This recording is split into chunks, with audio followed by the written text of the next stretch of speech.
Assalamualaikum warahmatullahi wabarakatuh. Halo teman-teman semua. Di sini saya akan menjelaskan tentang penerapan teori belajar bagi anak usia dini.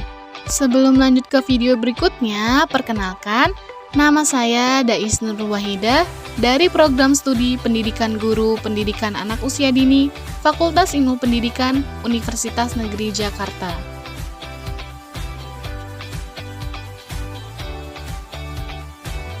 Teori belajar behavioristik. Teori ini menjelaskan bahwa belajar itu adalah perubahan perilaku yang dapat diamati, diukur, dan dinilai secara konkret. Perubahan ini terjadi melalui rangsangan atau stimulus yang menimbulkan hubungan perilaku reaktif atau respon berdasarkan hukum-hukum mekanistik. Stimulus ini tidak lain adalah lingkungan belajar anak, baik yang internal maupun yang eksternal yang menjadi penyebab anak belajar. Beberapa kegiatan di kelas yang dapat dikategorikan sebagai penerapan teori belajar behavioristik antara lain: 1. Guru harus menyusun materi atau bahan ajar secara lengkap, dimulai dari materi sederhana sampai materi kompleks. 2. Guru lebih banyak memberikan contoh berupa instruksi selama mengajar. 3. Saat guru melihat ada kesalahan, baik pada materi maupun pada siswa, maka guru akan segera memperbaiki. 4. Guru memberikan banyak yang drilling dan latihan supaya terbentuk perilaku atau pembiasaan seperti yang diinginkan. 5. Evaluasi berdasarkan perilaku yang dilihat. Guru dituntut untuk memiliki kemampuan untuk memberikan penguatan, baik dari sisi positif maupun negatif. Teori belajar kognitivistik. Teori ini mengungkapkan bahwa belajar yang dilakukan individu ini adalah hasil interaksi dengan lingkungan sekitarnya, sehingga menghasilkan perubahan pengetahuan atau tingkah laku. Teori belajar kognitivisme ini lebih mementingkan proses belajar daripada hasil belajar itu sendiri. Di samping itu, teori ini pun mengenal konsep bahwa belajar ialah hasil interaksi yang terus-menerus antara individu dan lingkungannya melalui proses asimilasi dan akomodasi. Contoh kegiatan yang bisa Bapak dan Ibu guru lakukan dalam pembelajaran kognitif antara lain: 1. Meminta siswa untuk merefleksikan pengalaman mereka melalui pembuatan cerita tentang kegiatan apa saja yang mereka lakukan. 2. Meminta siswa untuk memberikan penjelasan tentang ide atau pendapat mereka. 3. Membantu mereka dalam mengeksplorasi dan memahami bagaimana ide-ide ini bisa terhubung. 4. Meningkatkan pemahaman dan ingatan siswa melalui penggunaan visualisasi dan permainan dalam menyampaikan materi. Penjelasan tentang teori belajar kognitif ini berpendapat bahwa ketika anak-anak tumbuh, mereka akan membangun pemahaman tentang dunia sekitar mereka. Teori belajar humanistik. Bagi penganut teori humanistik ini, proses belajar harus berhulu dan bermuara pada manusia itu sendiri. Teori ini juga sangat menekankan pada isi daripada proses belajar. Dalam kenyataannya, teori ini lebih banyak berbicara tentang pendidikan dan proses belajar dalam bentuk yang paling ideal. Dengan kata lain, teori ini lebih tertarik pada ide belajar dalam bentuk yang paling ideal daripada belajar yang apa adanya.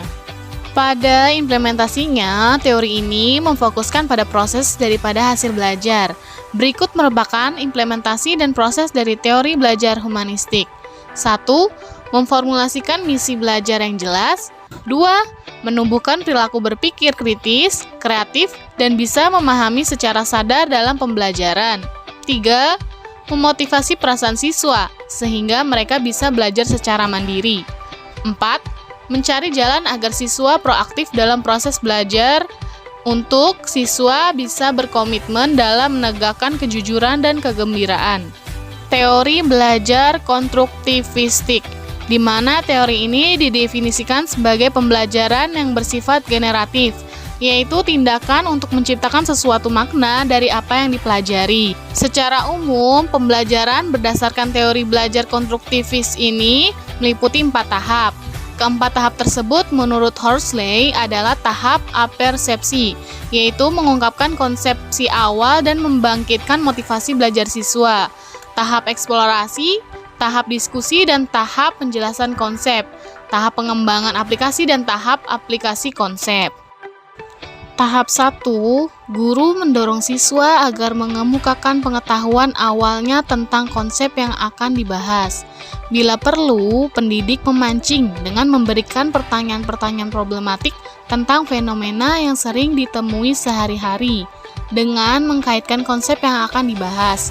Siswa diberi kesempatan untuk mengkomunikasikan, mengilustrasikan pemahamannya tentang konsep itu.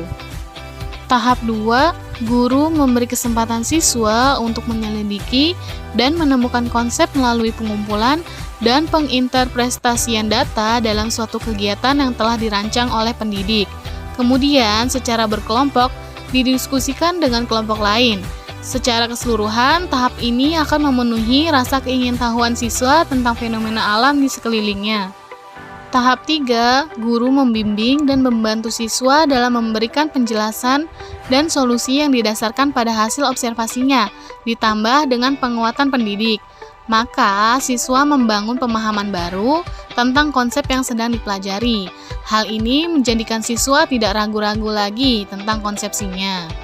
Tahap 4, guru berusaha menciptakan iklim pembelajaran yang memungkinkan siswa dapat mengaplikasikan pemahaman secara konseptualnya, baik melalui kegiatan atau pemunculan dan pemecahan masalah.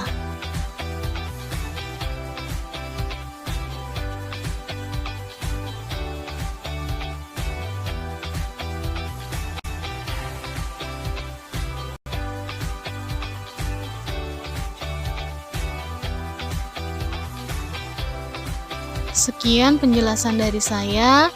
Terima kasih sudah menonton video ini. Kurang lebihnya mohon maaf. Wassalamualaikum warahmatullahi wabarakatuh.